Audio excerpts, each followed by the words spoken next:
সম্মানিত প্রিয় মুসলমান ভাই বোন, ছেলে মেয়ে, অন্যান্য যারা শুভাকাঙ্ক্ষী রয়েছেন, আসসালামু আলাইকুম ওয়া রাহমাতুল্লাহি ওয়া বারাকাতুহু। আল্লাহ পাকের দরবারে লাখো লাখো কোটি কোটি শুকরিয়া। বেঁচে আছি, ভালো আছি, আলহামদুলিল্লাহ। যারা ভালো আছেন শুকরিয়া আদায় করেন, আলহামদুলিল্লাহ। যারা অসুস্থ আছেন তাদের জন্য দোয়া করি, আল্লাহ পাক তাদেরকে পরিপূর্ণ সুস্থতা দান করুন। সবাই বলুন আমিন। প্রিয় মুসলমান ভাই বোনেরা, আপনাদের সকলের দৃষ্টি আকর্ষণ করে বলছি, আমরা যারা রিটায়ার্ড হয়ে গেছি, আমাদের বয়স যারা 50 থেকে 50-এর উপরে চলে গেছে, যারা বাসায় বসে থাকি বা বাসায় আসি অথবা কর্মজীবনে আসি, আমরা কিন্তু ইচ্ছা করলেই যদি আমাদের মনটা ইসলামিক মাইন্ড হয়ে থাকে, দ্বীনের পথে পরিচালিত হয়ে থাকে, আল্লাহর হুকুম রাসূলের সুন্নত মোতাবেক চলতে ইচ্ছা করতে থাকে, তাহলে কিন্তু আমাদের জীবনটাকে আমরা খুব সুন্দর করে নিতে পারি। যে সমস্ত পরিবার সবাই 5 ওয়াক্ত নামাজ পড়েন, দ্বীনের পথে চলেন, ইসলামের পথে চলেন, এবং তাদের দৃষ্টি আকর্ষণ করে বলছি, দেখেন আল্লাহ পাক আমাদের জীবনটাকে কত সুন্দরভাবে সাজিয়ে দিয়েছে। যে কথা বলছিলাম, যারা আমরা বয়স হয়ে গেছে, আমরা রিটায়ার্ড করেছি, আমরা কবরবাসীর অপেক্ষায় আছি, তাদের দৃষ্টি আকর্ষণ করে বলছি, এখন বর্তমান সময় কিন্তু রাত্র অনেক বড়।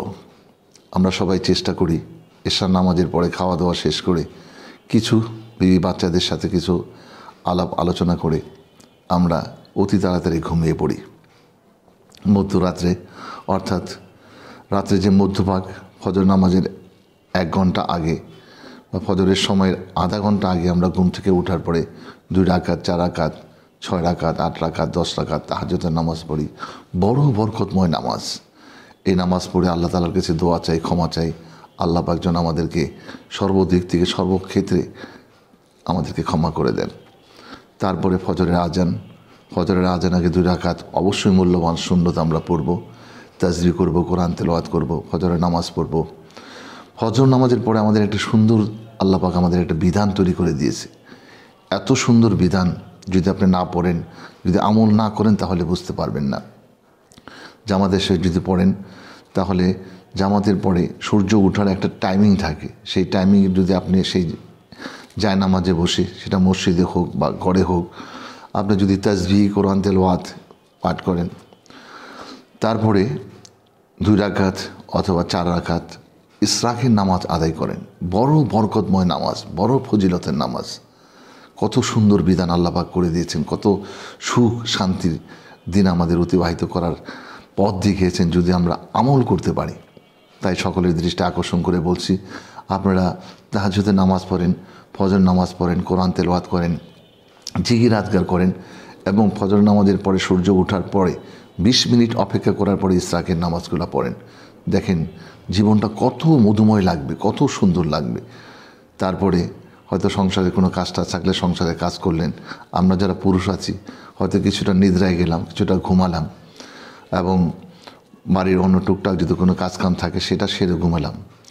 ঘুম থেকে উঠে 10টা বা 10:30 বা 11টার ভিতরে আমরা একটা মূল্যবান নামাজ আল্লাহ পাক আমাদের দৈনন্দিন জীবনে দিয়েছেন, যেটাকে আমরা চাস্তের নামাজ বলে থাকি।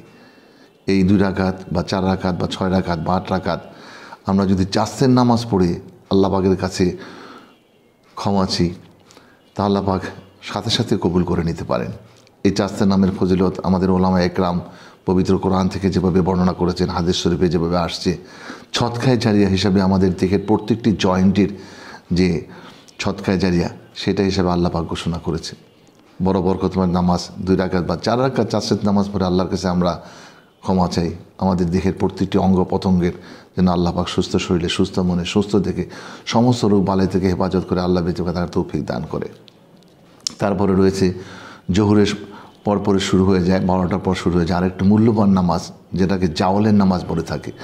আপনি জোহর নামাজের সাথে জাওয়ালের 4 রাকাত নামাজ পড়তে পারেন, আলহামদুলিল্লাহ। বড় বরকতময় নামাজ, বড় ফজিলতময় নামাজ পড়ে আল্লাহর কাছে দোয়া চাইলেন, ক্ষমা চাইলেন, আল্লাহ পাক কবুল করে নেবেন। এবং মাগরিব শেষে, মাগরিবের 3 রাকাত ফরজ, 2 রাকাত সুন্নত নামাজ পড়ার পরে 6 রাকাত আওয়াবিনের নামাজ রয়েছে, বড় মূল্যবান নামাজ, বড় বরকতময় নামাজ। আপনি 2 রাকাত করে সূরা ইখলাসের সাথে ফাতিহার সাথে আপনি আদায় করলেন, বড় বরকতময় নামাজ। দেখেন, যদি জীবনে সুখ শান্তি পেতে চান মৃত্যুর পূর্ব মুহূর্তে, দুনিয়া যে কদিন বেঁচে আছেন, আসুন আমরা সবাই মিলে সম্মিলিতভাবে এই যে আল্লাহ পাকের যে এত সুন্দর বিধান, বিশেষ করে আমরা যারা রিটায়ার্ড হয়ে গেছি, আমাদের যারা বয়স হয়ে গেছে, আমি আমার পরিবারের সকল সদস্যদের যারা ঘরে 5 ওয়াক্ত নামাজ পড়েন, বউ রয়েছেন, ছেলে রয়েছেন, নাতি নাতনি রয়েছেন, তাদেরকে রিকোয়েস্ট করব, যারা মুরব্বী রয়েছে তাদেরকে এই উপদেশগুলো দেন। চাস্তের নামাজ পড়ার জন্য, ইসরাকের নামাজ পড়ার জন্য, জাওয়ালের নামাজ পড়ার জন্য, আওয়াবিনের নামাজ পড়ার জন্য। তাহলে আল্লাহ পাক আমাদের জীবনটাকে এত সুন্দর ও সুষ্ঠুভাবে পরিচালিত করবে। আল্লাহ পাক যেন আপনি বুঝতেই পারবেন যে আপনি কত সুখে শান্তিতে আছেন। আল্লাহ পাক আমাদের সবাইকে এই সমস্ত ইবাদতগুলো করার তৌফিক দান করেন। সবাই বলেন আমিন, আমিন, সুম্মা আমিন।